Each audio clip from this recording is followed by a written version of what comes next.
And so I'm gonna give you 3 different frames to working through this. The frame number 1 is, what if we charged 10x or 100x more than your current thing? What would you include? Just go crazy with it. Just think, if instead of $1,000, if someone gave me $100,000, what would I do? Just write down everything you would do. And then look at the cost of doing all those things. What you'd be amazed by is many of the things that you have these ideas for don't actually cost that much. And so cross out the ones that have hard costs, and then look at what's left, and then say, well, I think I could do that.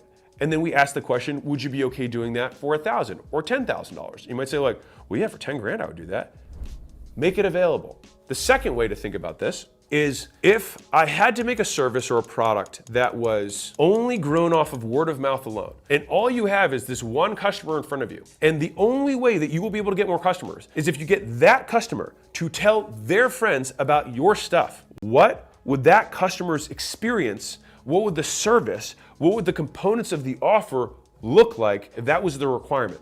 Write down all of that stuff. And if you're willing to do that for a higher price, present it. An amount greater than 0 will say yes. And I'll give you a third frame.